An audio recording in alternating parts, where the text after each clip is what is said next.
nous allons commencer. Alors, il pourrait sembler quelque peu incongru dans un colloque comme le nôtre, consacré à la conversation, de parler de la prière. Mais en vérité, et à bien y réfléchir, il est parfaitement conséquent de situer la prière dans nos réflexions. Pourquoi ? Car la prière, eh bien, je pense que nous allons le découvrir aujourd'hui, est une des modalités fondamentales du langage. En quoi ? Eh bien, en ce que la prière, comme le langage, est d'abord et avant tout une adresse. La prière marque en quoi la parole est tout entière tendue vers l'autre. La prière, en ce sens, s'adresse à un autre éminemment transcendant. Elle appelle l'autre. Or, ce qui est particulièrement saisissant dans cette modalité fondamentale du langage et qu'incarne singulièrement la prière, c'est qu'elle symbolise le langage comme adresse et appel de l'autre. Mais c'est dire aussi, et en même temps, que l'autre nous habite toujours déjà. C'est dire que l'autre nous traverse. L'autre nous est plus intime que nous-mêmes. Autre est à la fois, donc l'autre est à la fois infiniment autre, transcendant, extérieur, lointain, tout en étant profondément au cœur du soi-même et à même soi-même. D'où la question, qui appelle-t-on en priant ? La question qui nous réunit donc, qu'appelle-t-on prier, se voit ici transformée en qui appelle-t-on en priant ? Alors évidemment, nous allons aussi, il me semble, adresser, dans le cours de nos réflexions, la question du rituel. Et qui dit rituel, dit aussi, d'une certaine manière, une méthode. Quelle est la méthode de la prière ? Ou bien, la prière est-elle précisément ce qui n'a pas de méthode, ce qui est hors méthode ? Ce qui nous mènera à la question, je crois, sur le statut de la raison. Quel est le statut de la raison, de la rationalité dans la prière ? La prière est-elle un dialogue avec la transcendance ? Est-elle l'instauration d'un logos partagé avec la transcendance ? Ou bien la prière déborde-t-elle toujours et le logos et le partage ? La prière est-elle alors la marque d'un incessant désir débordant toute parole et tout discours ? Donc, nous avons réuni aujourd'hui les trois religions monothéistes, mais il ne faudrait pas oublier, puisque nous faisons aussi de la philosophie, que dans ce dialogue avec les religions monothéistes, judaïsme, christianisme, islam, il y aura à s'interroger évidemment sur le rapport avec la Grèce. Alors prier en grec, se dit euké. En Grèce antique, elle requiert la pureté, une certaine propreté. On se lave avant de prier. Cela fait partie du rituel de la prière. Prier implique aussi une demande précise, c'est-à-dire une invocation. D'ailleurs, la prière en Grèce antique, n'est jamais silencieuse. Elle se dit toujours à voix haute. Invocation, imploration. Elle s'accompagne aussi toujours d'une offrande. Et là, nous toucherons très certainement à la question du sacrifice.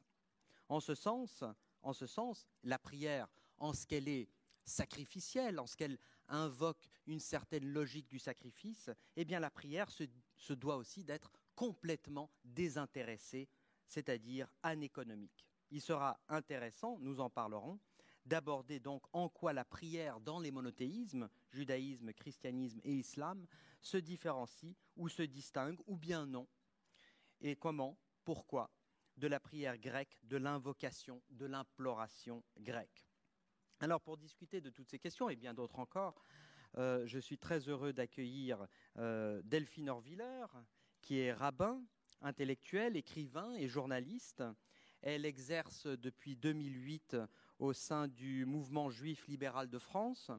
Elle dirige l'excellente revue trimestrielle Tnoua et elle a publié tout récemment deux ouvrages aux éditions Grasset, En tenue d'Ève, féminin, pudeur et judaïsme, c'était en 2013 chez Grasset, et ensuite Comment les rabbins font les enfants, chez Grasset en 2015. Ensuite, nous écouterons le frère Olivier Thomas Vénard, qui est prêtre, qui est membre de l'ordre des prêcheurs, dit dominicains. Il a récemment été nommé consulteur de la Congrégation pour la divine liturgie par le pape François. Il est docteur en théologie, vice-directeur de l'école biblique et archéologique française de Jérusalem, directeur de son programme de recherche La Bible en ses traditions, qui associe des centaines de chercheurs de tous horizons pour éditer la Bible non seulement comme texte religieux, mais aussi comme matrice culturelle. Il est auteur d'une trilogie sur Thomas d'Aquin qui s'intitule Thomas d'Aquin, poète théologien, et ainsi que de plusieurs ouvrages de théologie contemporaine et de nombreux articles et contributions aux confins de la philosophie, de la théologie, de la littérature, de la liturgie et de la politique. Et ensuite, Abdenour Bidar. Abdenour Bidar est agrégé de philosophie, docteur en philosophie. Il a consacré sa thèse de doctorat au développement d'une pédagogie de l'individuation ou du devenir sujet à partir de la pensée du philosophe musulman indien Mohammed Iqbal. Il a écrit plusieurs essais consacrés à la philosophie de la religion, notamment à partir d'études sur l'islam. Il publie en 2014 une histoire de l'humanisme en Occident chez Armand Collin. Abdenour Bidar est aussi chargé de mission sur la pédagogie de la laïcité au ministère de l'Éducation nationale et au Haut Conseil de l'intégration. Et en 2013, il a été nommé par le président de la République François Hollande membre de l'Observatoire de la laïcité. Il appartient également au comité de rédaction de la revue Esprit. Et durant l'été 2014, il a été le producteur et le présentateur de l'émission France Islam sur France Inter. Et en janvier 2015, il reprend l'émission Culture d'Islam sur France Culture. Et en 2016, il est nommé inspecteur général de l'éducation nationale. Donc voilà pour les présentations. Je vais donner la parole immédiatement à Delphine Orviller. Bonjour à tous, ravie d'être ici. Merci pour cette introduction. La prière est une chose très sérieuse. C'est la raison pour laquelle j'aimerais commencer par une petite blague. C'est l'histoire, une histoire que vous connaissez peut-être, c'est l'histoire d'un rabbin qui mène l'office le jour de Yom Kippour, le jour du Grand Pardon, dans une petite synagogue d'un village en Pologne. Et pendant l'office, il entend soudain des cris, des disputes ou ce qui ressemble à un échange musclé dans le fond de la synagogue. Et là, il voit Moshe au dernier rang, en train de parler tout seul, en train de se balancer d'avant en arrière, tout en semblant invectiver un interlocuteur invisible. Alors à la fin de l'office, le rabbin vient voir Moshe et lui dit « Mais enfin, avec qui tu parlais ?» Et Moshe lui dit « Je parlais avec Dieu, avec le Saint béni soit-il. » « Ah bon ?» dit le rabbin, « mais de quoi est-ce que vous parliez ainsi ?» Et Moshe lui répond « C'est simple, j'ai dit à Dieu, tu veux qu'aujourd'hui je te demande pardon, tu veux que je reconnaisse mes fautes en ce jour de Yom Kippour, eh bien, t'as qu'à commencer par reconnaître les tiennes. Parce que moi, j'ai rien fait de vraiment mal cette année, en tout cas rien de très très grave. Mais toi, regarde dans quel état est le monde, regarde ce qui nous arrive. Tu crois pas que c'est à toi de demander pardon ? Alors le rabbin est effaré et il dit à Moshe, ah bon, mais qu'est-ce qu'il a dit ? Qu'est-ce que Dieu a répondu ? Comment s'est finie votre conversation ?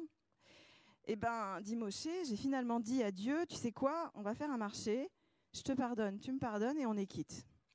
Et là, le rabbin se met à hurler et à insulter Moshe, et dans une rage folle, il lui dit, espèce d'idiot, pourquoi t'as laissé Dieu s'en tirer à si bon compte ?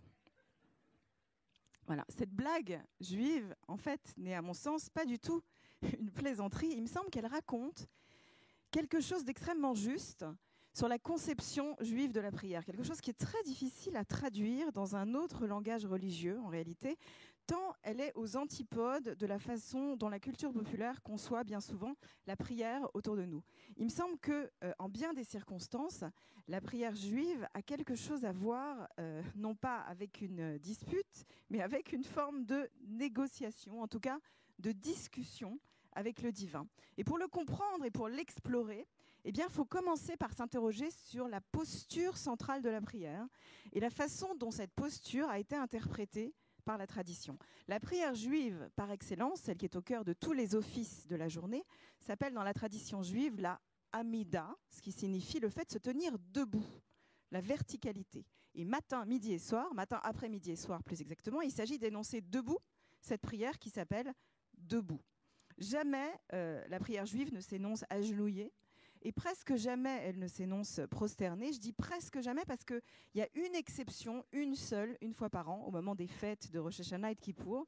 Une fois par an, les Juifs se prosternent dans la synagogue. C'est d'ailleurs amusant parce que cette pratique constitue vraiment une exception à la règle, comme si cette exception était là pour confirmer la règle le reste de l'année. Mais comme vous le savez, il y a beaucoup de Juifs qui vont à la synagogue uniquement à Yom Kippour, on les appelle les Juifs de Kippour, et dès lors, il y a beaucoup de gens qui croient que les Juifs se prosternent toute l'année. Mais en fait, pas du tout. La prière juive, par son nom et son geste, consiste en une posture de verticalité et une non-prosternation. On prie debout, de préférence en remuant les mains, et même, vous le savez, chez certains, en agitant tout le corps dans un balancement. C'est tout sauf une horizontalité, c'est au contraire comme si tout gigotait dans une prière qui est comme une verticalité intranquille. J'y reviendrai peut-être tout à l'heure. C'est important parce que dans nos cultures, souvent à dominante chrétienne, c'est très contre-intuitif. Quand, par exemple, vous pouvez faire l'essai, quand je tape sur mon iPhone, sur mon téléphone, le mot prière. Vous savez que maintenant, sur certains mots, on vous propose une petite icône, un émoticône immédiatement apparaît dans les messages. Alors, si vous tapez prière, j'ai essayé, on obtient immédiatement les deux mains jointes l'une à l'autre. C'est amusant parce que c'est le geste de prière dans la culture populaire. Et c'est précisément, mais vraiment précisément, ce que n'est pas la prière juive. Les mains liées signifient, d'une certaine manière, je m'en remets à toi. Je n'ai rien entre les mains qui puisse justifier la grâce que tu t'apprêtes à me faire. Alors que la prière juive, encore une fois, elle dit au contraire qu'il s'agit plutôt d'une négociation. Et qui dit négociation, eh bien, au contraire, dit que je ne peux pas avoir les mains liées. Je ne peux pas avoir les mains vides. J'ai forcément des atouts dans mon jeu. J'ai forcément une monnaie d'échange. Sinon, j'ai aucune chance de négocier quoi que ce soit. L'humanité est debout dans la prière, engagée dans un face-à-face avec le divin, un face-à-face qui est quasi, et je le dis avec beaucoup de culot, quasi d'égal à égal. Mais pour comprendre d'où vient ce culot, ce que le yiddish appelle d'un très joli nom de chutzpah, ça veut dire le toupet, le culot de se tenir debout face à Dieu, il faut revenir au texte et revenir à la Torah, à la Bible, à l'origine narrative, au récit qui parle de la prière, plus spécifiquement de cette prière de la Amida dont je viens de vous parler, la prière debout, la prière de toutes les prières. Et cette prière, dans la Bible, elle est attribuée à un personnage, le tout premier à l'avoir énoncé, selon la tradition, c'est Abraham, ce père des trois monothéismes. Selon le Talmud, c'est à lui qu'on doit la Amida, cette prière debout. C'est lui le tout premier qui l'énonce. Ah bon? Mais quand? À quel moment Abraham prie-t-il dans le texte? Eh bien, la réponse du Talmud est donnée ainsi. Cela renvoie à l'épisode du chapitre 18 de la Genèse. Bon sang, mais c'est bien sûr. Rappelez-vous, le chapitre 18 de la Genèse. À ce moment du récit, Abraham est dans le désert. Il vit encore une situation de stérilité avec sa femme Sarah. Il vient d'être circoncis. Et alors, il reçoit dans le désert une étrange visite, celle d'envoyés de Dieu qui viennent lui annoncer ce que sont les desseins de l'Éternel. Et parmi ces projets, il y a un projet terrifiant. Dieu s'apprête à détruire les villes de Sodome et Gomorrhe, parce que ces villes ont fauté. J'ouvre là une toute petite parenthèse, parce que la faute de Sodome et Gomorrhe n'est pas du tout pour les rabbins une faute à caractère sexuel ou d'homosexualité ou de dépravation. C'est une lecture bien plus tardive, et plutôt une lecture de l'Église qui introduit cette idée. Le péché de Sodome dans la tradition juive, c'est un péché de non-hospitalité. C'est un refus d'accueillir l'étranger et d'être avec lui solidaire. C'est ça qui amène la destruction de la ville. Et Dieu annonce alors à Abraham que ces villes vont être anéanties. Et voilà qu'il est écrit dans ce chapitre, Abraham odeno omed lifne Adonai, tandis qu'Abraham est debout face à l'Éternel. Vaïgash Abraham vayomer ha'af tispe tzadik imracha. Abraham s'approche et dit à l'Éternel, comptes-tu vraiment anéantir en même temps l'innocent et le coupable? Et pour les rabbins, c'est cette position verticale. Cet Abraham debout, qui est à l'origine de toute prière, la posture d'un homme qui dit à Dieu « Excuse-moi, mais sur quoi fondes-tu ta justice ?» Et le monologue d'Abraham au chapitre 18 de la Genèse, car il s'agit bien d'un monologue, se poursuit ainsi. « Loin de toi, dit Abraham à Dieu, l'idée de faire une chose pareille, de tuer le bon avec le méchant. Loin de toi cette idée. Comment se peut-il que le juge de toute la terre ne se soucie pas de la justice ?» Et Abraham, vous vous en souvenez, va alors entrer dans une négociation incroyable avec Dieu. Il va lui dire « Allez, si tu trouves 50 justes dans cette ville, tu vas la sauver. » Et Dieu dit « D'accord. » Et alors Abraham poursuit « Bon, disons, s'il y en a 45. » Et Dieu dit « D'accord, je la sauverai. » Et Abraham poursuit « Et s'il y en a 40 ? » Allez, une petite ristourne à 20. 15 et on n'en parle plus. Mais finalement, Abraham parvient à négocier le sauvetage de Sodome et Gomorrhe pour 10 justes qui peuvent à eux seuls sauver toute une ville. Malheureusement, vous vous souvenez de la suite de l'histoire. Il n'y a pas à Sodome 10 justes et toute la ville va donc être exterminée dans une pluie de soufre. Mais ce chiffre de 10 va rester un chiffre clé pour la tradition juive, puisque jusqu'à aujourd'hui, dans toutes les synagogues du monde, pour mener un office, en principe, il faut être 10 personnes, ce qu'on appelle un minyan, comme à Sodome, ce petit groupe d'hommes dignes et debout avait la possibilité de sauver le monde. Imaginez quelle responsabilité. C'est comme si chaque prière, 3 fois par jour, nous renvoyait à la possibilité de la destruction de Sodome, à la possibilité, au devoir d'intervenir pour que ça n'arrive pas. Mais je veux revenir un instant sur cette Amida, sur cette origine de la prière juive selon nos sages. Il s'agit d'abord et avant tout de trouver en soi la voix d'Abraham, la voix de l'humain prêt à négocier avec Dieu, à intervenir non pas pour lui-même, mais pour un autre.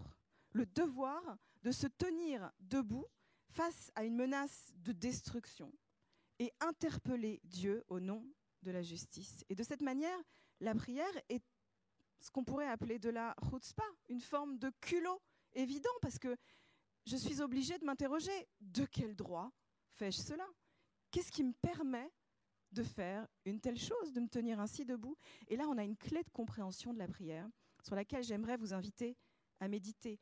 Il se trouve qu'Abraham, immédiatement après avoir interpellé Dieu, lui dit « Je te parle, ve'anochi afar ve'efer, je te parle, moi qui suis poussière et cendre. » Non pas bien que je sois poussière et cendre, mais je te parle, dit Abraham à Dieu, précisément parce que je suis poussière et cendre. Et la possibilité pour Abraham de se tenir debout tient au fait qu'il a une conscience très avancée de sa petitesse et de son humilité. Et vous percevez le paradoxe, c'est parce qu'il se sait poussière qu'il peut se tenir debout. Et c'est le propre dans la Bible de bien des héros qui parviennent à parler avec Dieu, à avoir une conversation, une véritable relation d'interlocuteur.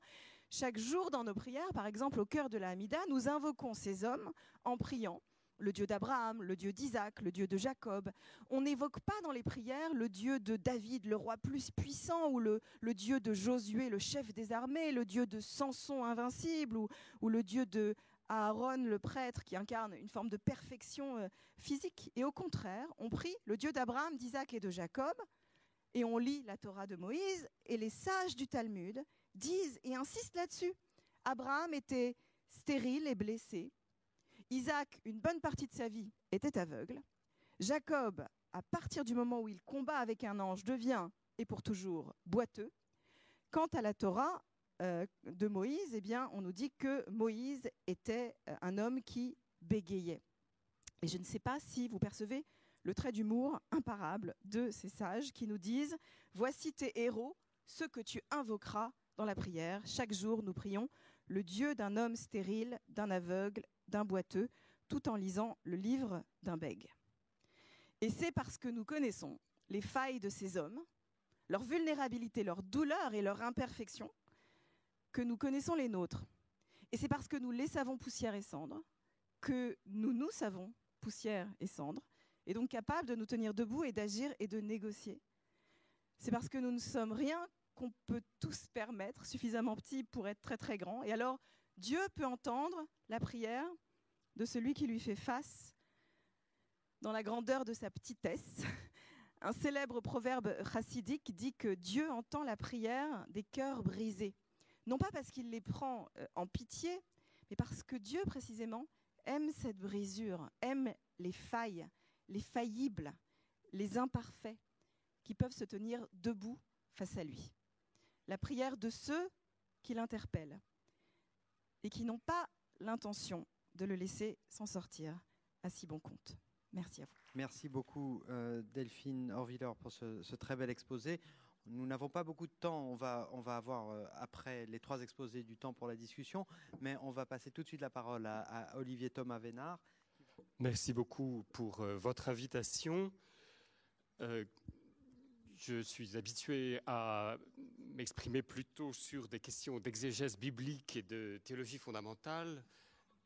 C'est un exercice nouveau pour moi que de venir parler de la prière dans le cadre d'un colloque de philosophie.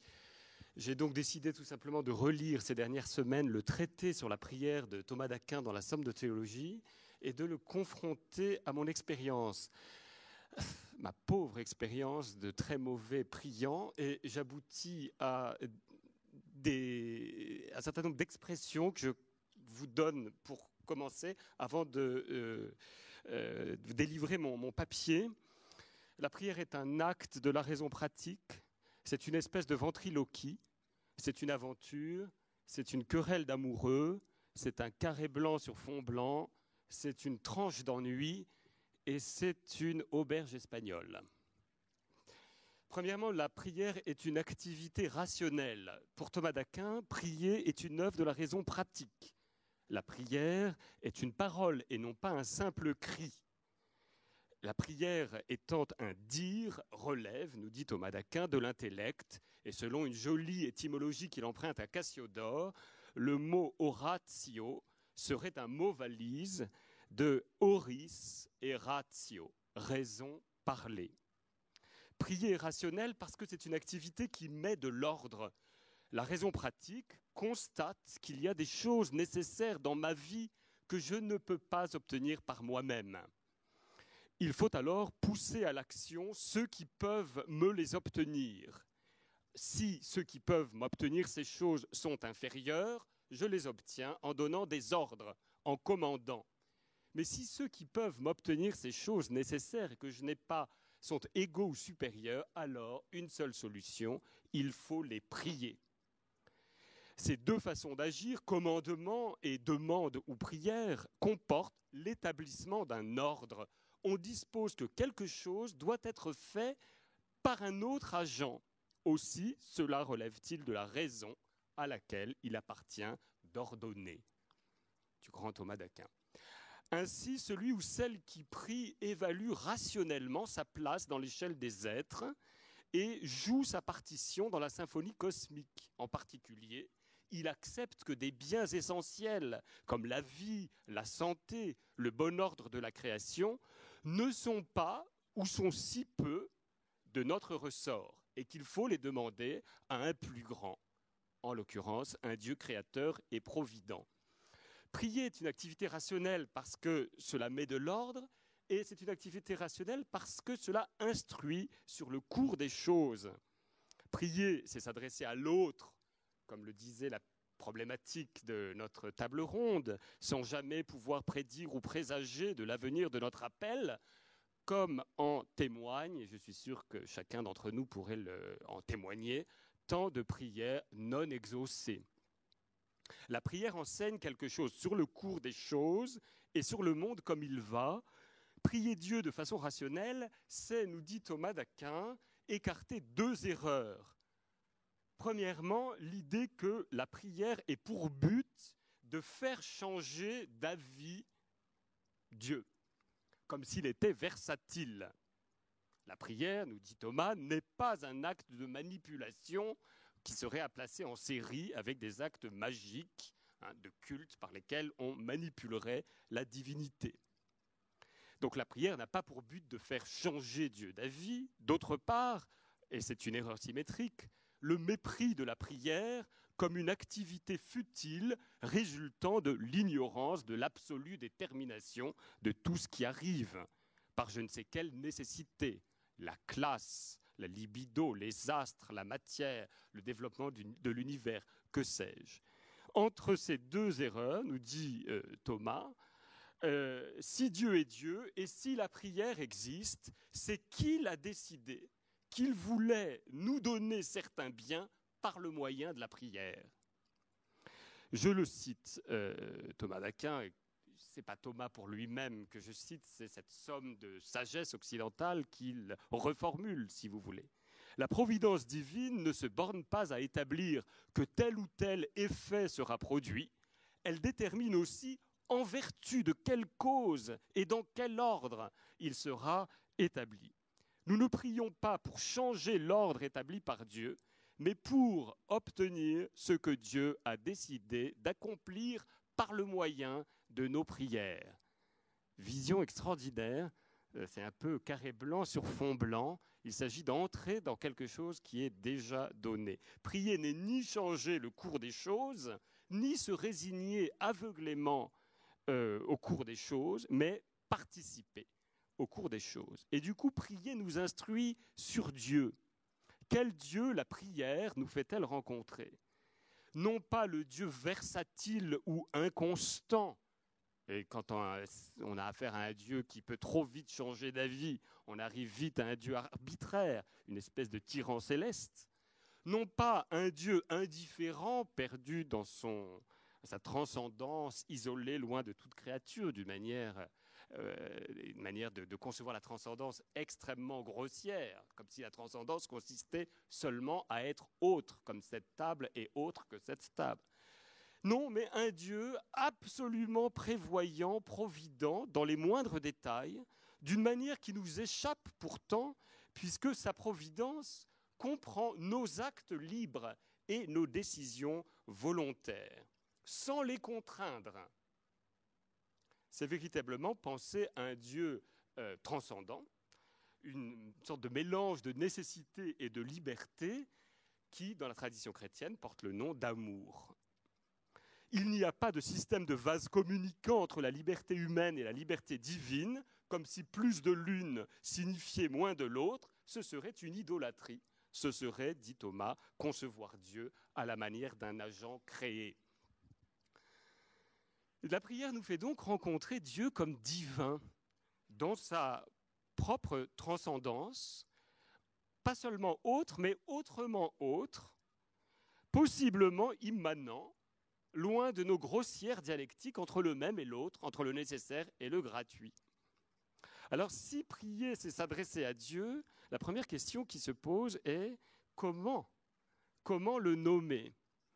Et là, Thomas se fait disciple de Maïmonide, qu'il appelle Rabbi Moses, et s'interroge beaucoup sur la fois où Moïse, voyant ce buisson qui brûle sans brûler, et étant interpellé, il est d'abord interpellé par une voix, demande à Dieu son nom. Exode 3,14, la réponse est bien connue, Ehyeh, Asher, Ehyeh, que l'on traduit « je suis qui je suis » ou bien « je serai qui je serai » ou bien « je suis qui je serai » ou bien, comme l'ont fait les Juifs d'Alexandrie dans le temps antique, « je suis l'étang » avec un E majuscule. Bref, le Dieu qui se manifeste dans cet épisode paradigmatique du buisson ardent est un processus.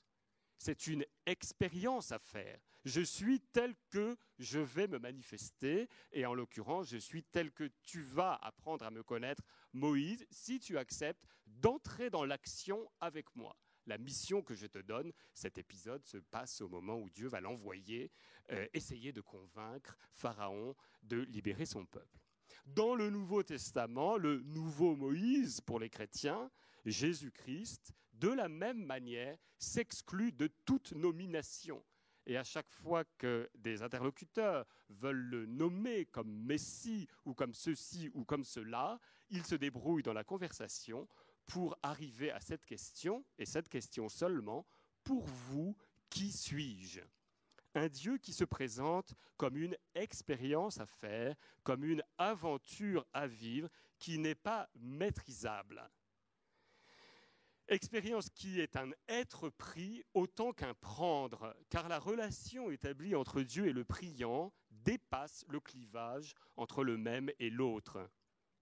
Si Dieu n'est pas un tu clairement nommable et identifiable comme cette entité en face de moi, un être que je peux enclore dans un nom, atteindre dans une interlocution, il n'est jamais purement et simplement autre. Dieu n'est jamais purement et simplement en dehors de moi-même, celui auquel je m'adresse. Comme cela nous a été rappelé, il est interior, intimo meo, plus intime à moi-même que moi-même. Et ceci est une grande consolation pour ceux qui, en tout cas comme c'est mon cas, éprouvent une grande difficulté à prier, cette idée de s'adresser à quelqu'un d'autre que je ne vois pas, que je n'entends pas. Cet autre me précède dans la prière et il est plus moi-même que moi-même. Et cette forme de prière est difficile. Je voudrais ici citer un très grand théologien et écrivain français contemporain, Jean-Louis Chrétien, qui écrit ceci. « La prière s'apparaît à elle-même comme toujours devancée et précédée, toujours par celui auquel elle s'adresse. Elle ne commence pas, elle répond. Et c'est seulement ce qui, dans l'incertitude même où elle est de sa droiture, lui donne confiance. Le cercle d'une prière qui répond à celui qui l'appelle ne forme pas un cercle d'absurdité, il renvoie à l'événement d'une rencontre. Et de fait, le Dieu des Écritures est un Dieu qui se place délibérément avec l'être humain en relation spéculaire, relation de miroir. Faut-il dès lors imaginer la prière comme une ventriloquie, je fais parler Dieu? Les actes de foi, d'espérance et de charité dans lesquels les catholiques parmi nous, ceux qui ont eu la chance parmi les catholiques d'avoir un catéchisme formel, ont appris à prier Dieu, nous apprennent à aimer Dieu parce qu'il est Dieu, à croire en Dieu parce qu'il est Dieu, à espérer en Dieu parce qu'il est Dieu. Ces actes de foi, d'espérance et de charité peuvent sembler pour le non-croyant des sauts dans l'absurde, dans la tautologie. Mais nous avons vu que tautologie est le nom de Dieu.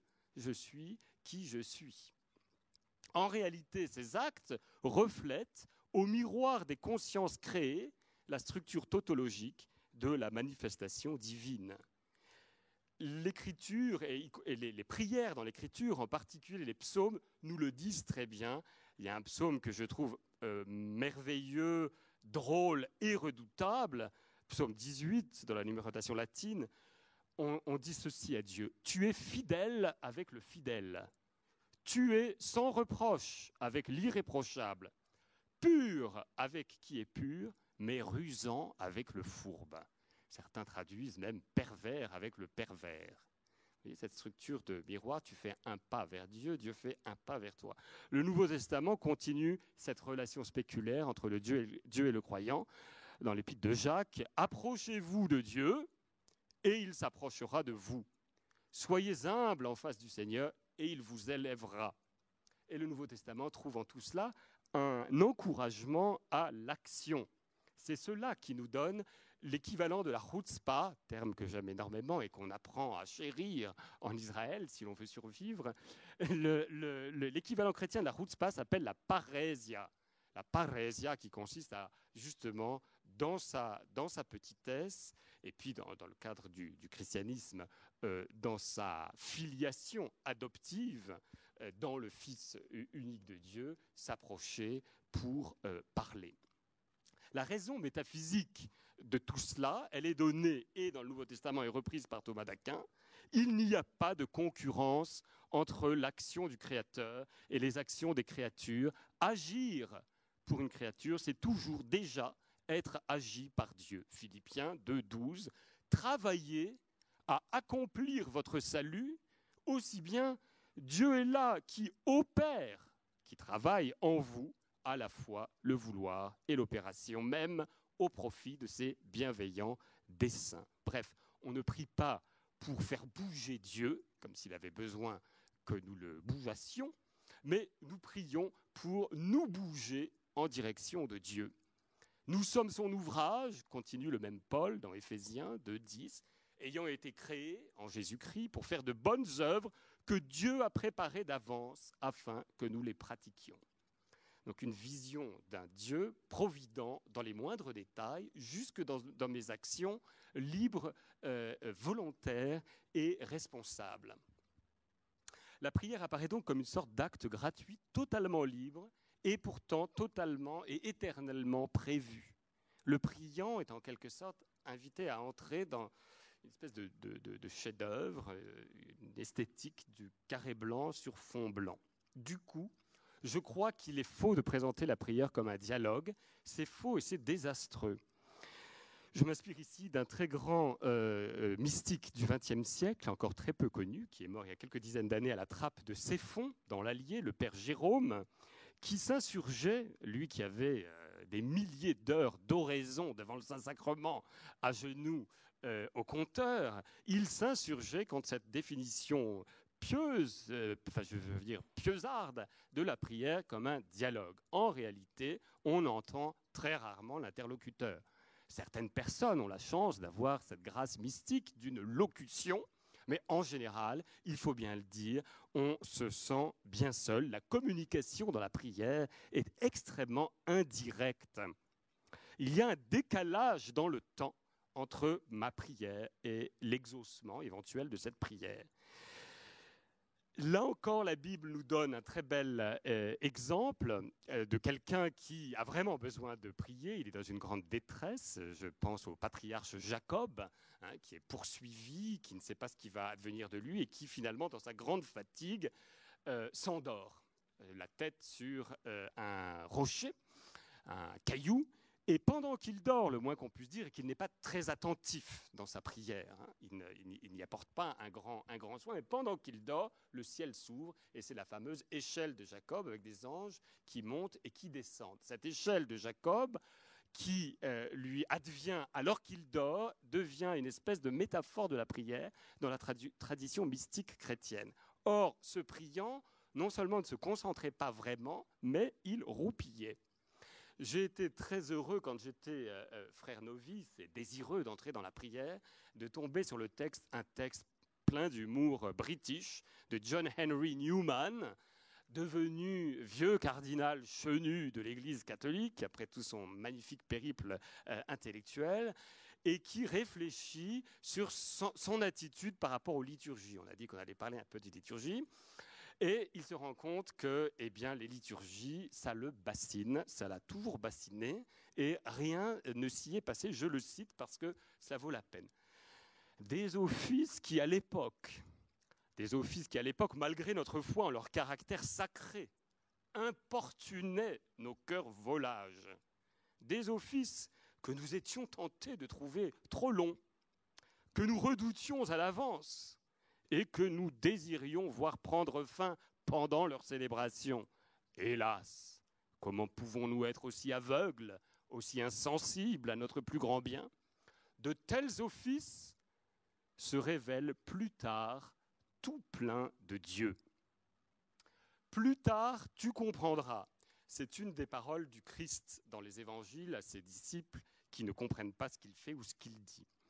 Plus tard, tu comprendras, la prière n'est pas un abandon où l'on s'oublie dans le sentiment flou et ineffable, pas une perte de soi dans l'immensité océanique du divin, mais une activité tenace qui nous constitue comme sujet dans une espèce de parole agonique et transformante, dit Jean-Louis Chrétien, où le locuteur semble appuyé sans aucun appui, dit Jean de la Croix, parler dans le vide, parfois, exercer une forme de ventriloquie, mais dont il sort pourtant, plus tard, mieux lui-même que jamais. Ce qui compte, c'est de durer, et c'est ici que la prière ressemble aux querelles d'amoureux. La prière, je cite Jean-Louis Chrétien, cet acte de parole ne s'assure pas de lui-même, mais il a l'assurance de se tenir au lieu où il peut en vérité lutter pour la vérité, et devenir droit. Car, et cette phrase est magnifique, les embarras de la parole ne se dissipent que dans la parole, comme les querelles d'amoureux ne se résolvent que dans l'amour, et donc en se poursuivant, et non pas s'ils se séparent pour attendre qu'elles disparaissent d'elles-mêmes. La prière, enfin, est une discipline du désir. On vient de parler d'amour. Même si elle est en elle-même une activité de l'esprit raisonnant, elle a une cause qui est en deçà ou au-delà de l'activité rationnelle. Elle est déclenchée par le désir qui en forme la trame. Augustin approba, il est permis de demander dans la prière tout ce qu'il est permis de désirer. On ne peut pas faire une définition plus large de l'objet de la prière. La prière tamise les désirs. Ici, Thomas d'Aquin recourt à la sagesse antique en citant Valère Maxime. Socrate pensait qu'on devait se borner à demander aux dieux immortels de nous être bienfaisants. Il estimait qu'ils savent ce qui est utile à chacun, tandis que la plupart du temps, nous sollicitons ce qu'il vaudrait mieux ne pas obtenir. Cela conduit en effet de prier, de demander à celui qui peut nous les donner des biens que nous ne pouvons pas atteindre et qui nous semblent nécessaires. Cela conduit à découvrir dans nos désirs ceux qui peuvent tourner à notre désavantage. Richesse, honneur, pouvoir sont désirables dans une certaine mesure, et ceux qui ne le peuvent aucunement. Amour, vertu, vision de Dieu même. Bref, la prière hiérarchise les désirs, elle les relativise par rapport à ce qui en fait le fond, l'objet fondamental et premier auquel nous sommes, et chacun d'entre nous peut y souscrire, l'objet fondamental et premier auquel nous sommes prêts à sacrifier tout le reste. Le désir structurant de notre conscience, le désir continu, qu'il soit actuel ou virtuel, dit Thomas d'Aquin dans la Somme, ou selon un de mes frères, qui était psychanalyste au siècle passé, Jean-Claude Sagne, et spécialiste de l'expérience mystique, la prière peut dégager du fond de chacun le désir le plus censuré par notre culture dominante et qui est désir de Dieu. Saint Bernard, le grand Saint Bernard, allait très loin, imaginant un homme dans un de ses sermons, ou un de ses sermons sur le Cantique des Cantiques, il imagine un homme ou une femme, un être humain, qui dans ce monde réussirait à assouvir tous les désirs, non pas seulement tous ses désirs, mais tous les désirs possibles. Cet homme, cette femme, nécessairement, dit Saint Bernard, en viendrait enfin à finir par désirer le désirable par excellence, qu'est Dieu. La prière permet de prendre conscience, permet à chacun de prendre conscience du Dieu qui l'anime à l'intime. Du point de vue du désir, en effet, nous sommes tous croyants.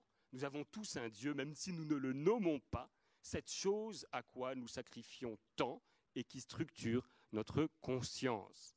C'est cette présence de ce désir vital, de lumière, d'amour, qui explique l'injonction de prier sans relâche, mais aussi l'injonction d'éviter de prolonger des prières faites de mots rabâchés. Ce n'est pas parler beaucoup que prier longtemps. Autre chose, dit Thomas, est l'abondance des discours. Autre chose, le prolongement du désir. Ce désir vital vocalisé dans la prière nous permet de nous adapter à l'ensemble des créatures. On a parlé hier des animaux, des robots, des plantes, et on s'apprête, si j'ai bien compris, l'année prochaine à aborder la question des rochers et des pierres.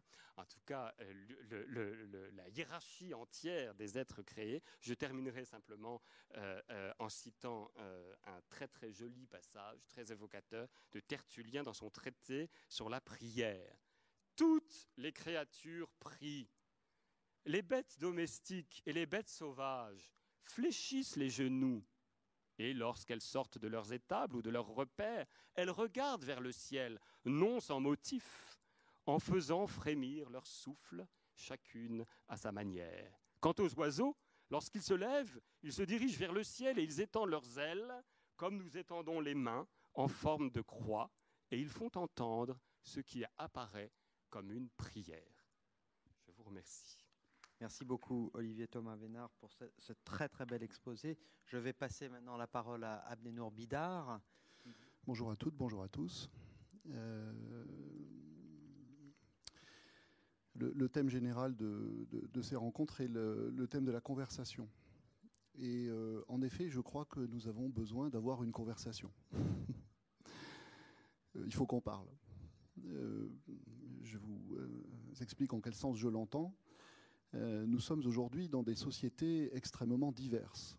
Les uns sont athées, plus ou moins convaincus, athées très pratiquants, c'est-à-dire athées très militants. Les autres sont athées parce qu'il y a un certain nombre de questions qu'ils ne se sont tout simplement jamais posées. Les autres sont agnostiques. Ils hésitent, ils doutent, ils s'interrogent, ils maintiennent leur jugement en suspens. Et puis il y a aussi des croyants de toutes confessions, de toutes obédiences. Nous sommes ici chrétiens, juifs, musulmans. Il y a parmi nous des hindous, des bouddhistes. Il y a également des gens qui cherchent un chemin de sens et un chemin spirituel du côté de pratiques qui n'ont rien de religieuse. Je pense par exemple aujourd'hui au succès de la méditation de pleine conscience, aux pratiques de yoga, etc. etc. Et nous sentons donc tous, plus ou moins confusément, plus ou moins nettement, que nous sommes dans un moment de société où, quelle que soit la diversité de nos parcours et de nos convictions, eh bien, nous nous posons des questions. Nous nous posons des questions de sens, nous nous posons des questions essentielles. Il y a, je ne sais pas si vous le sentez de la même manière que moi, il y a un besoin de sens et de se poser à nouveau des questions fondamentales ensemble dans notre société. C'est en ce sens-là que je disais, il me semble que nous avons besoin d'une conversation. Et à cet égard, le thème de la prière me paraît être tout à fait propice à avoir ce type de conversation dont nous avons besoin actuellement. Pourquoi ? Parce que la prière fait une hypothèse qui nous interpelle et sur laquelle nous avons besoin de nous interpeller tous, athées, agnostiques, croyants. Cette hypothèse, c'est justement, pour reprendre un thème de l'exposé précédent, cette hypothèse, c'est qu'il y aurait une conversation possible avec un être transcendant que les religions appellent Dieu. Il y aurait un dialogue possible avec quelque chose, je dis quelque chose en le laissant délibérément dans l'indéterminé, avec quelque chose qui à la fois nous interpelle et nous dépasse, nous convoque et nous écrase, nous concerne et nous ignore.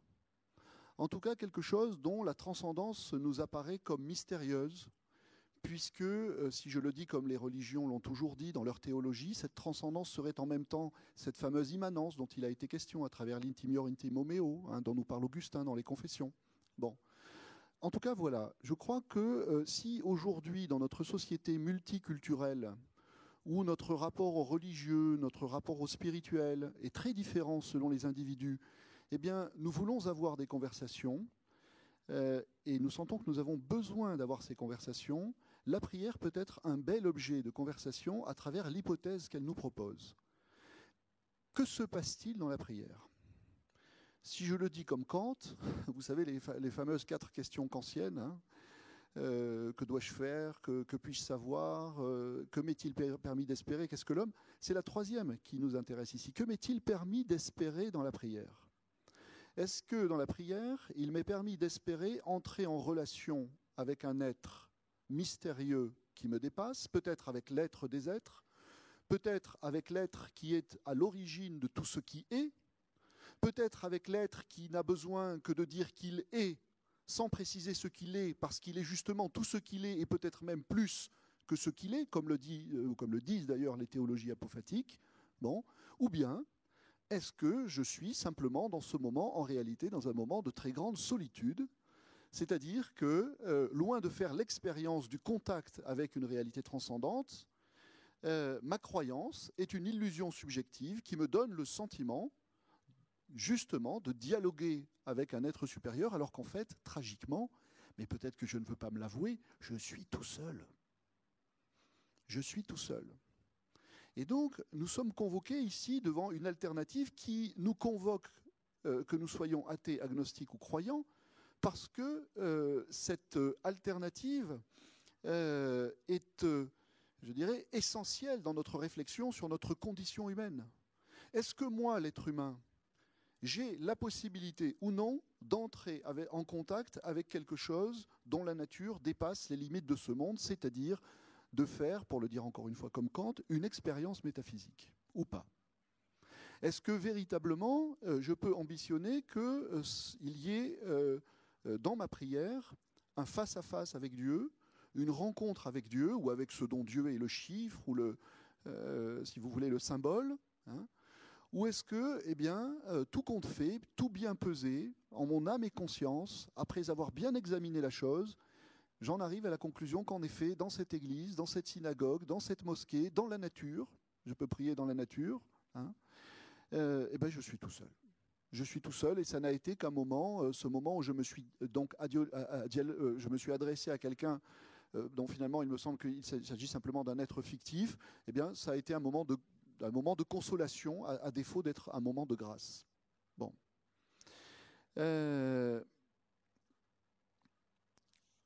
J'ai créé à Paris une association qui s'appelle le Sésame, qui est un centre de culture spirituelle d'un genre nouveau, dans lequel justement tous ensemble nous nous posons ce type de questions, en prenant, comme nous le faisons ici, des grands thèmes, je dirais classiques, traditionnels de la vie spirituelle, en l'occurrence le thème de la prière. Et c'est un lieu dans lequel nous nous réunissons en ouvrant tous les textes devant nous, en ouvrant tous les livres devant nous, de toutes les traditions spirituelles de l'humanité, et où nous nous réunissons justement entre athées, agnostiques ou croyants pour examiner ensemble ce type d'hypothèse. Bon. Alors, au Sésame, nous nous nourrissons d'un certain nombre de grands héritages, et c'est ce que je vous propose d'apporter ici, je dirais, comme grain à moudre, comme contribution personnelle à la réflexion collective qui nous sollicite de ce côté-là, en vous décrivant quelque chose que je connais bien, à savoir la symbolique de la prière telle qu'elle est présentée, non pas dans l'islam en général, mais dans l'école mystique et initiatique de l'islam qu'on appelle le soufisme. Donc je vais aller chercher du côté du soufisme, et notamment du côté d'un grand maître du soufisme qui s'appelait Ibn Arabi. Le nom ne vous est sans doute pas inconnu. C'est un homme qui meurt en 1240, on est donc un petit peu avant le milieu du XIIIe siècle. Et Ibn Arabi propose une symbolique de la prière qui a, me semble-t-il, cette vertu de pouvoir nous faire réfléchir qui que nous soyons. Pour dire les choses de la façon la plus concrète, nul besoin d'être musulman, nul besoin d'être croyant pour tirer une possibilité de réflexion de cette symbolique de la prière telle qu'il nous la présente. Alors qu'est-ce qu'il nous dit ? Comment est-ce qu'il nous présente la prière canonique, la prière classique de l'islam ? Tout d'abord, il nous rappelle, alors c'est peut-être l'occasion simplement d'une information et pas d'un rappel, mais que cette prière, si on veut l'analyser sur le plan symbolique, eh bien, il s'agit tout d'abord de prendre en compte qu'elle est constituée d'une gestuelle précise en 4 temps. Il y a d'abord, Delphine a évoqué cela aussi du côté du judaïsme, il y a d'abord un moment qui est le moment de la verticalité. Je ne vais pas le faire devant vous, là, donc je vais vous le mimer avec le bras, hein, ça sera plus ou moins satisfaisant, mais il y a un second moment qui est le moment de l'inclination. Il y a un troisième moment qui est le moment de la prosternation. Et puis pour le 4e moment, je vais avoir du mal, puisqu'en réalité, il s'agit d'une station qui est la station à genoux. Et la particularité de cette station à genoux, c'est que le croyant, le priant, a à ce moment-là l'index levé. Il a la main droite posée sur son genou droit et il lève l'index. Donc, je vais vous dire la façon dont Ibn Arabi nous propose d'interpréter cette gestuelle de la prière. Je ne suis pas allé chercher de ce côté-là par hasard, je suis allé chercher de ce côté-là parce qu'il dit quelque chose qui a, me semble-t-il, une capacité à nous interpeller dans le sens le plus profond du terme, hein, à nous faire méditer, qui me paraît importante. Il dit en effet quelque chose que j'ai eu du mal à trouver ailleurs. Il dit que dans cette gestuelle de la prière, il y a un mouvement qui est effectué en même temps par l'homme et en même temps par Dieu. C'est-à-dire qu'il fait de la prière l'acte conjoint de l'humain et du divin. Et il explicite cette idée en développant son sens pour chacune des postures de la gestuelle. Il dit, lorsque le musulman se met en prière dans la station verticale, eh bien, du côté de l'homme, je vais faire ça à chaque fois, hein, du côté de l'homme, du côté de Dieu. Vous voyez quelque chose qui se fait en miroir ? Évidemment, vous comprenez ce qui se joue derrière. derrière cette mise en miroir, cet effet miroir. La question qui est posée à la méditation, c'est la question de l'identité de l'homme et de l'identité de Dieu. C'est la question qui suis-je? Mais pas seulement la question qui suis-je du côté de l'être humain, mais qui suis-je également du côté de Dieu? Hein? Bon. Donc, lorsque le priant se met debout, Ibn Arabi dit que du côté de l'homme, c'est un mouvement qui est un mouvement qui traduit une volonté ou une intention ou une démarche d'unification de soi. Je cesse de me disperser dans toutes les directions dans lesquelles la vie m'engage et je me mets, alors, debout dans la station verticale, vous le savez pour les musulmans, dans une direction, qui est la Mecque. Symboliquement, la Mecque, en réalité, il ne s'agit pas tellement d'un point géographique. Hein. Il y a un verset du Coran qui dit Dieu est avec vous où que vous vous tourniez, ou Dieu est en face de vous où que vous vous tourniez. Donc en réalité, la Mecque symbolise ici simplement, alors je dirais, un centre spirituel, c'est-à-dire un lieu posé comme tel, qui est le lieu de résolution des mystères de notre condition, des mystères métaphysiques, le lieu de la réponse, si je le dis comme Leibniz, à la question « Pourquoi y a-t-il quelque chose plutôt que rien ?» Donc le lieu de l'origine, le lieu du sens, le lieu du fondement, etc. etc., etc. Bon. Donc moi, l'être humain, je concentre toute mon attention, je concentre toute mon intériorité dans une direction et je me mets dans cette position de verticalité qui, en arabe, correspond à la première lettre de l'alphabet, la lettre alif, qui est simplement un trait vertical et qui symbolise cette unification, c'est-à-dire cette concentration de l'être. Je suis le priant et cette concentration est accentuée par le fait que je me tourne dans une direction, donc je trace un chemin dans cette direction. Je me décide à m'engager sur ce chemin, c'est-à-dire que je sors de cette condition humaine ordinaire, habituelle que Pascal décrivait en parlant de l'homme esclave du divertissement, hein, c'est-à-dire qui part dans tous les sens. Bon. Donc je me donne un chemin qui est le chemin de l'interrogation « Qui suis-je » Bon. Dans la prière de l'islam, il y a également deux gestes à ce moment-là qui suggèrent la concentration, l'unification de soi. D'abord, on met les mains sur les oreilles, comme ça. Donc en réalité, il y a quelque chose qui est une concentration de l'oreille tendue dans une direction.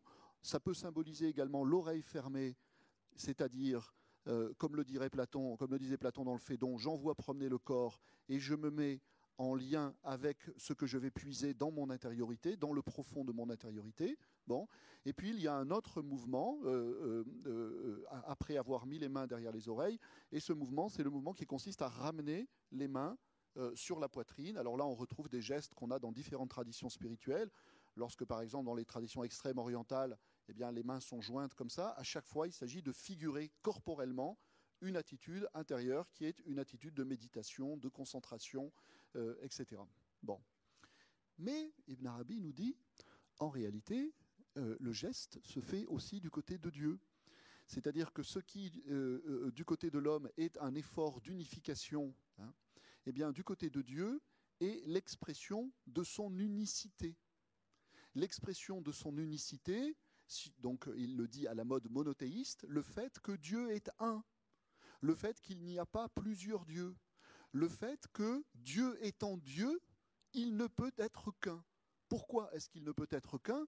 Parce qu'il est l'être de qui tous les êtres prennent leur être. Donc en réalité, eh bien, il ne peut y avoir qu'un Dieu, parce que s'il y a de l'être quelque part, alors c'est par participation à l'être de Dieu. Donc, du côté de Dieu, il y a exprimé dans cette position verticale sa réalité essentielle qui est d'être unique ou d'être un, y compris dans la multiplicité de tous les êtres qui le manifestent. Pas seulement qu'il a créé, mais qui le manifestent. Ibn Arabi poursuit avec la deuxième station. La deuxième station, nous dit-il, c'est la station d'inclinaison, c'est-à-dire que les musulmans font comme ça, hein, ils s'inclinent. Bon. Il dit, bien, c'est toujours la même histoire qui nous est racontée. La même histoire de quelque chose qui se fait en même temps du côté de l'humain et du côté du divin. Du côté de l'humain, c'est un geste, alors là je vais employer des termes classiques qu'on utilise à propos de la prière, c'est un geste de dévotion, c'est un geste de respect plus, c'est-à-dire un geste de révérence. Hein. Je m'incline, moi, l'être humain, devant quelque chose que j'ai appris à reconnaître, que j'ai appris à identifier comme me dépassant. Je m'incline donc devant ce qui, ontologiquement, m'est supérieur. Et Ibn Arabi nous dit, du côté de Dieu, c'est un geste, mais qui n'est pas un geste que l'on peut interpréter comme un geste de révérence, puisque ça, c'est ce qui a lieu du côté de l'humain. C'est un geste de miséricorde, c'est-à-dire qu'au moment même où l'homme s'incline, Dieu se penche. Dieu se penche, c'est-à-dire qu'il entend l'appel de celui qui l'appelle dans la prière, et il tend l'oreille, il vient tendre l'oreille au plus bas, au plus près donc de cette créature qui, du côté de l'espace et du temps, du côté des choses finies, interpelle son infinité. Donc il se met à l'écouter.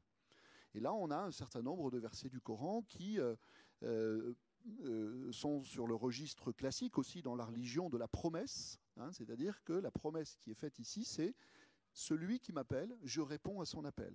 Hein, il y a un très beau verset du Coran que j'aime énormément, où Dieu est censé, je le mets au conditionnel, Dieu parlerait ici à la première personne, et il dit en arabe « Fadhkuruni adhkurkum », c'est-à-dire ceux qui se souviennent de moi, je m'en souviens. Je me souviens de ceux qui se souviennent de moi. Hein, ça fait écho à la réminiscence platonicienne, hein, c'est-à-dire que voilà, il y a quelque chose qui répond à l'appel. Bon. Il y a ce thème aussi dans l'islam, on pourra peut-être en parler tout à l'heure, ce thème cette invitation à la réflexion, qui appelle, hein, qu'on a trouvé dans les exposés précédents, qui appelle.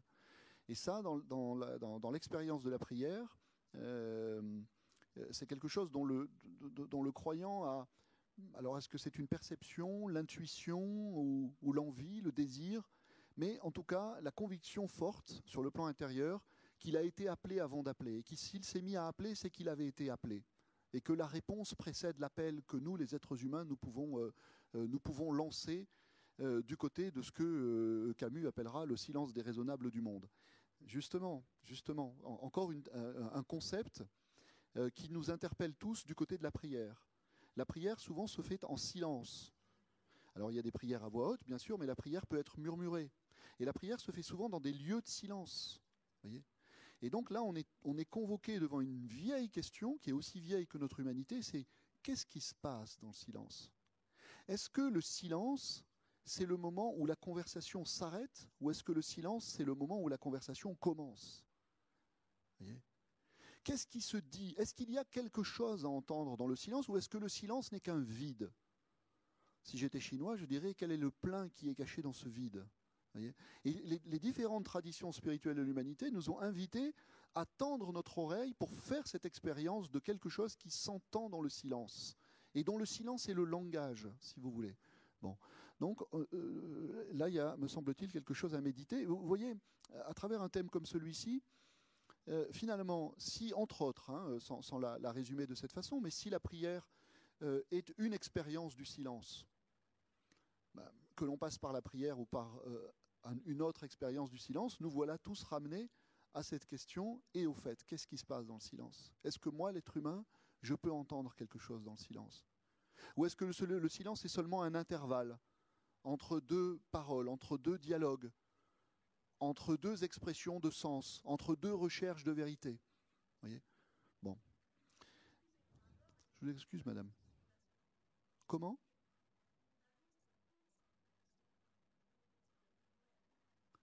Qu'est-ce qui est basé? Oui? Je pense que la prière, elle se base surtout sur la spiritualité, absolument, selon mon avis. Ce silence que vous dites, oui, c'est en soi-même à la chercher, à se rencontrer à notre conscience, à approfondir au fond de chacun de nous. Oui. Ah. Ensuite, nous allons ouvrir à la discussion, si vous permettez. On reprendra, d'accord, sur le silence. Bon. Je continue sur ce jeu de miroir dans la prière. Ibn Arabi a une façon de décrire la prosternation qui est propre aux soufis, c'est propre à cette école spirituelle dans l'islam. Il ne décrit pas du tout, comme on le fait habituellement, la prosternation comme un mouvement de soumission. Hein. Alors vous allez me dire, c'est peut-être pire, mais c'est intéressant, me semble-t-il.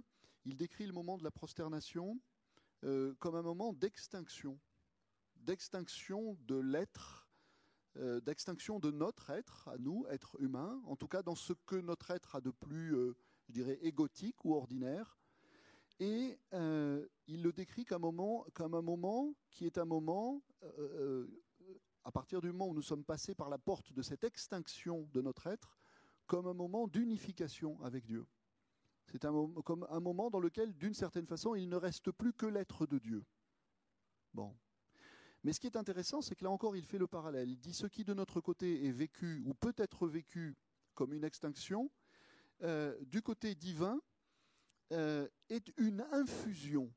Une infusion, c'est-à-dire que Dieu fait le sacrifice de son infinité dans mon être, au moment même où mon être s'humilie le plus et est dans cet état qui est un état d'extinction. C'est-à-dire que plus l'être humain, moi, je vais me diminuer, plus la présence de Dieu va se manifester à travers moi ou va se manifester en moi. Et donc, si vous voulez, ici, on assiste, vous alliez du côté de ce thème tout à l'heure, et en effet, il est tout à fait central aussi, mais pour nous, modernes et fils des modernes, c'est un thème qui nous est devenu très, très étranger et très difficile à manier, c'est le thème du sacrifice. Hein. C'est-à-dire que là, il y aurait un double sacrifice. L'être humain sacrifie sacrifie sa finitude pour laisser s'exprimer l'infinité de Dieu, et Dieu, en sens inverse, sacrifie son infinité pour la laisser s'exprimer dans la finitude de l'homme, ramenée à ce qu'elle a de plus nul. Voyez, bon. Et puis, il y a un quatrième temps, et ce temps, c'est le temps dans lequel le croyant se relève de sa prosternation, et il s'installe dans cette position que l'islam décrit comme étant la position du témoin. Du shahid en arabe. La position du témoin, c'est-à-dire que c'est un moment qui est censé exprimer pour les soufis et pour l'école d'Ibn Arabi en particulier, un moment où la gestuelle intériorisée de la prière a produit sur l'être une transformation profonde. Une transformation profonde qui fait que lorsque le priant se relève de sa prosternation, il n'est plus le même. Mais il n'est plus le même, c'est à prendre au sens le plus fort du terme, ou au sens le plus fort de l'expérience, c'est-à-dire qu'en réalité, en lui, le divin et l'humain sont devenus indiscernables. Le divin et l'humain sont devenus indiscernables, c'est-à-dire que, pour Ibn Arabi, ce moment qui est le moment de ce qu'il appelle le témoignage, ou la position de témoin, vous voyez, celui qui lève le doigt, c'est celui qui témoigne de quelque chose, bon, eh bien, c'est le moment où Dieu témoigne de lui-même, c'est-à-dire témoigne de sa présence ici et maintenant, et c'est le moment où l'homme témoigne de la présence de Dieu ici et maintenant. C'est-à-dire que le processus de la prière est un processus, alors d'aucuns diraient un processus alchimique, d'autres diraient un processus initiatique, en tout cas un processus de transformation tel que ce qui était vécu au départ comme la confrontation entre deux identités distinctes, un face-à-face avec, pour nous les êtres humains, une altérité, s'est transformé en quelque chose qui est de l'ordre de l'union. De l'union, c'est-à-dire de l'expérience simultanée que l'humain fait du divin et du divin et inversement, vous avez compris? On s'y perd dans ces trucs. Voilà. Donc, en réalité, ce moment où on se relève, c'est un moment qui correspond à ce que, par exemple, les traditions extrême-orientales appellent un moment d'éveil. Hein, c'est-à-dire un moment dans lequel la conscience que nous avons de la réalité s'est complètement métamorphosée, s'est complètement transformée. Et celui qui était perçu comme distant, celui qui était perçu comme transcendant, celui qui était perçu comme absent, devient présent. Et présent à tel point qu'il est infusé dans notre être même, qui en apparaît comme rempli, comme si la divinité à ce moment-là irriguait notre corps même, irriguer nos veines, irriguer notre sang, irriguer notre cerveau, irriguer notre parole. Peut-être qu'à ce moment-là, on peut se mettre à parler en langue, hein, diraient certains. Bon, je termine. Je termine. J'ai donc voulu vous montrer l'ancrage de l'acte de la prière dans une tradition donnée, l'islam. À l'intérieur de l'islam, l'ancrage dans une interprétation qui est une interprétation un peu ésotérique de la prière, qui est l'interprétation des soufis, mais avec cette volonté, je ne sais pas si ça a fonctionné, c'est à vous de me le dire, cette volonté tout à fait contemporaine de m'adresser à un public qui n'est pas musulman et qui n'a pas envie de se convertir à l'islam, et heureusement. Voyez. C'est-à-dire que la démarche que j'ai essayé d'avoir devant vous, c'est une démarche de contribution à une réflexion collective qui va permettre à chacun de se confronter à ce qui, de tout temps, a été une grande hypothèse faite par notre humanité, à savoir l'hypothèse que, eh bien, dans ce que les religions ont codifié comme la prière, il y a pour nous, véritablement, les êtres humains, l'opportunité d'une expérience de la transcendance, c'est-à-dire de quelque chose qui n'est pas de l'ordre de la croyance. La croyance, c'est une espérance, c'est une... Vous voyez, et quand on dit croyance, tout de suite, il y a quelque chose qui fait signe du côté de l'illusion vitale. Voyez. Alors ensuite, c'est à la liberté de conscience de chacun de faire le choix. Et pour cela, peut-être d'essayer. Pas d'essayer nécessairement de prier selon les canons de telle ou telle religion, mais d'essayer de se mettre dans cette situation de face à face avec quelque chose de transcendant, de laisser par exemple le silence s'installer, voyez, pour voir si. Bon, dernière petite chose. Tout à l'heure, je crois que c'était Delphine qui insistait sur, ou monsieur peut-être, sur la poussière. Nous sommes poussière, et dans la prière, nous pouvons faire l'expérience que nous sommes poussière. J'ai, vous l'avez dit, travaillé beaucoup sur un penseur musulman qu'on ne lit pas en France. Bon, c'est pas grave, hein, on va s'en remettre.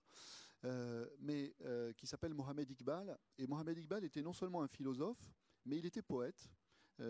Aujourd'hui, il est considéré, c'est une sorte de, si vous voulez, de l'équivalent d'un Victor Hugo au Pakistan, hein, c'est-à-dire quelqu'un dont les poèmes font partie de la culture populaire, sont chantés dans les écoles, etc., etc. Bon. Et Mohamed Iqbal avait une expression qui m'a toujours énormément frappé. Il disait « Tu es poussière. Tu es poussière et tu te retourneras poussière, mais attention, si tu es vigilant, tu prendras conscience que tu es une poussière d'or. » C'est-à-dire qu'au cœur de ta poussière, il y a un atome d'or qui est caché. Bon. Et me semble-t-il, c'est à cette prise de conscience, à cet éveil à soi comme poussière d'or, que la prière peut conduire quand justement elle est approfondissement de cette mise en présence de l'humain et du divin et de cette possibilité, peut-être, à chacun de l'examiner, que à un moment donné, pour nous, l'absence de Dieu devienne présence, sans pour autant cesser d'être extrêmement mystérieuse. Merci beaucoup, Abdenour Bidar. Malheureusement, je pense on me fait beaucoup de signes, je dois terminer. Mais avant de terminer, j'aimerais donc remercier nos trois intervenants, Delphine Orvillers, Olivier Thomas Vénard et Abdenour Bidar. Merci beaucoup.